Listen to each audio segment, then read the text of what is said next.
Hello Star Wars fans and collectors, it's me Jedi Master 98 back again with another Star Wars review. In today's Star Wars review we're going to be taking a look now at some more Star Wars comics. Now for the sake of these reviews, these are comics that a friend of mine has given me the opportunity to read, and I thought I'll also give a review of these comics on my YouTube channel. And in today's review we're taking a look at this one. It is Star Wars Age of Republic Heroes. Now this is a comic book that focuses on 4 Star Wars heroes. That is Qui-Gon Jinn, Padme Amidala, Obi Wan Kenobi and Anakin Skywalker. Now it just gives you an illustration on what's happening and everything. Some of the stories are before the Clone Wars, some of them are during it, and so forth and so forth.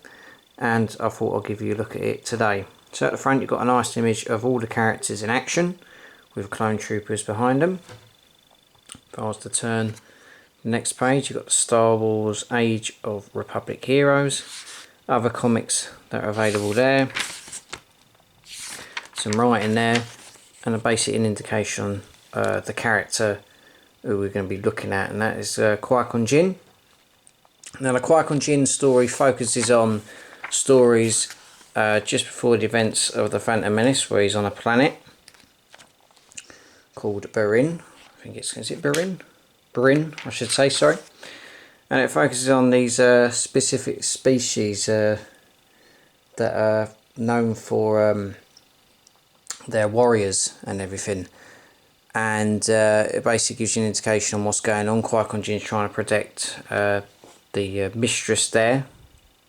So let me just move this over because the light is a bit of a glare, sorry. Trying to protect that mistress there and everything. And we also see a young Obi Wan Kenobi in action as well. And obviously Qui-Gon eventually saves that person and takes her to the capital of the Republic, that is Coruscant. There's a few things that happen, there's a few arguments that go along the way, but necessary enough. It's just conversations between Yoda and Qui-Gon talking about the Force and how it affects people in different ways and everything.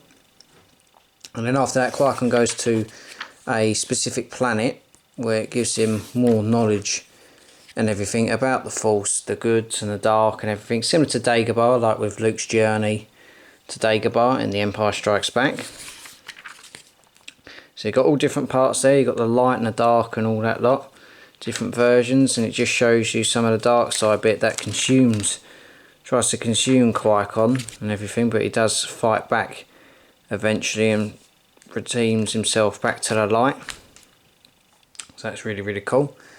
The protector that they're after, she cares about nature, so obviously Qui-Gon takes her to the part of Coruscant that has lots of trees and lots of wildlife and everything, just to give her a sense of her home and everything.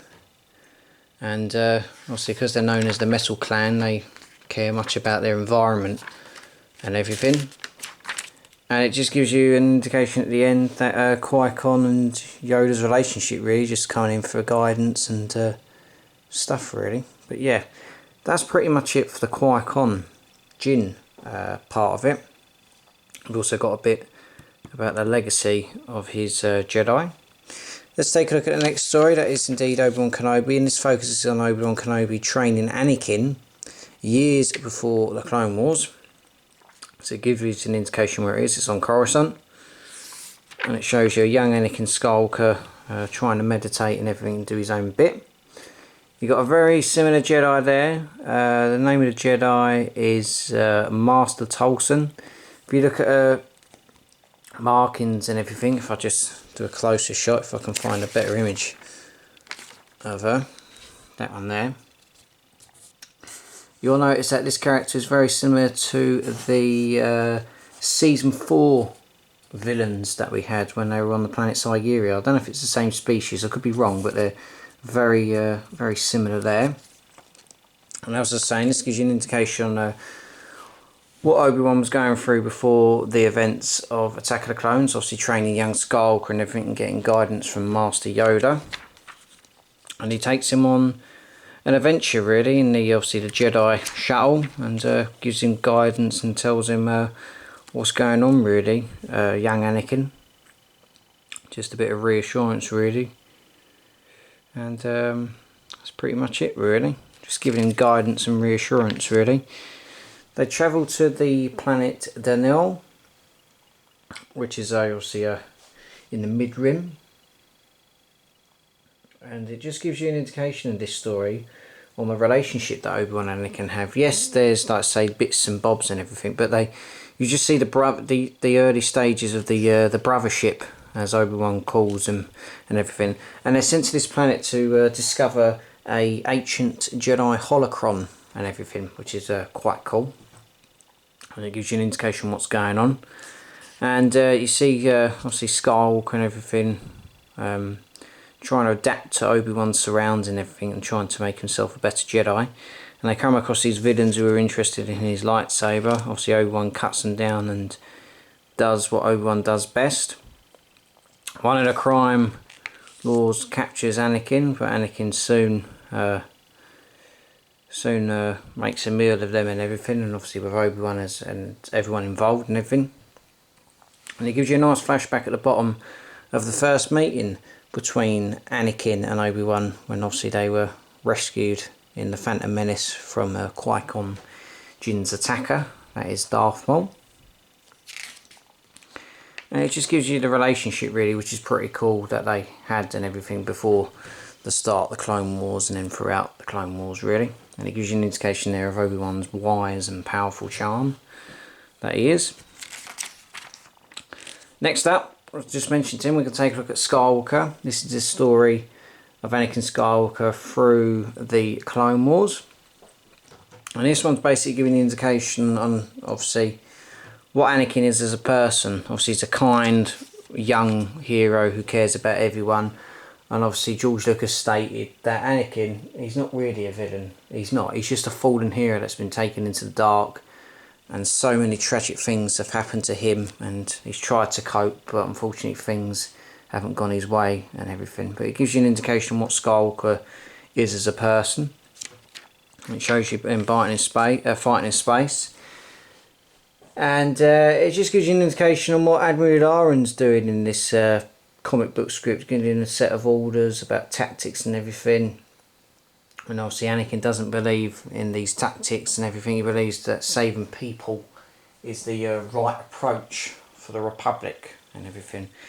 But it gives you an indication on what Skywalker is. He's a caring young man. He cares for people. He wants to do his best for the Republic and everything. He's kind of like the Republic poster boy. He wants to help people despite what's going on in the galaxy and everything. And also, if I just turn the page, it gives you an indication as well, obviously his relationship with Obi-Wan as well, trying to come to him for guidance and wisdom and saying, I want to do this and everything. Slaughtering people like this is just wrong. But obviously we know later on in episode 3 he did slaughter a lot of Jedi, so it just shows that young, charismatic young Jedi who everyone loved and then just falls into the clutches of the dark side, which is a shame. But like I said, this comic book strip and everything gives you an indication on what Skywalker is going through and what he cares for about people. And then he eventually goes to the droid foundry, rescues a few prisoners, realising obviously they're slaves and everything that he's been through. Gives you a couple of flashbacks to his mother on Watto on the planet Tatooine. And he like I said, he's the poster boy, he's the hero. He helps them, he destroys the droids, and eventually helps the captives and send them on their way really. And it gives you an indication on how Obi-Wan feels about him and what's going on really. But that's pretty much it really. And obviously the centre of the saga gives you a good indication on what George Lucas said. Oh, sorry about that. Gives you an indication on what George Lucas said and everything. Next up, we're going to be taking a look at Padme Amidala, obviously Anakin Skywalker's wife and the Senator of Naboo. Now this one's just a short story really, just an indication on what Padme's going through and everything. Just travels to a particular planet, gets hunted down by an assassin like most senators do and everything. And it just shows you the relationship between her and Skywalker and everything, and a couple of people just going on their way really. It's nothing too major, it just gives you an indication on what Padme is and everything. As I said, she travels to the planet Claiborne, and that's just pretty much it really. Just sees a sniper trying to assassinate. It's just basically getting hunted down and everything. And one of her friends gets shot, and they eventually contact the people inside this building and everything. And they eventually go down and hunt down that bounty hunter who's tracking them down and everything. And if I just show you the bounty hunter, it's a similar bounty hunter to the Morollo Eval arc that was used in season 4 of Clone Wars, where Obi Wan went undercover.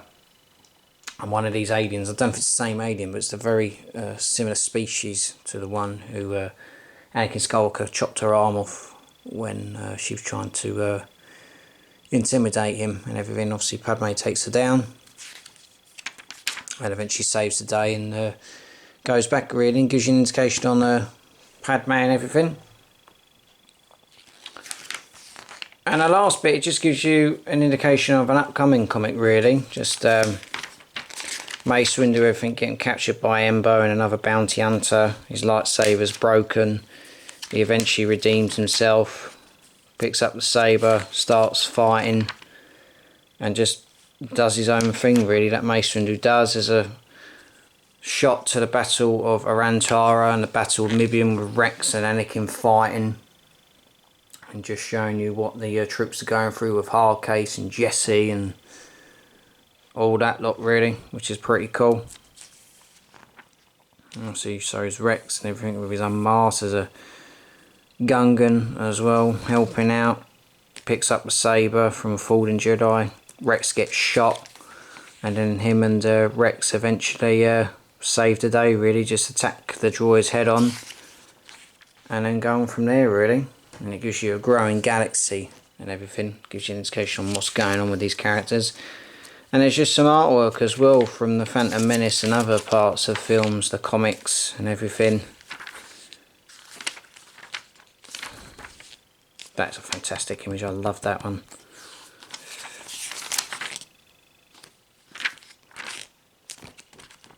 And a little part at the back as well, with the age of Star Wars. But yeah, that's pretty much it for this Star Wars Age of Republic Heroes. I hope you've enjoyed this comic book review, and I'll be back with another comic book very soon. Thank you very much for watching guys. Be sure to subscribe to the channel, follow me on Facebook and Instagram, and I'll see you on the next one. So take care, look after yourself, and may the Force be with you.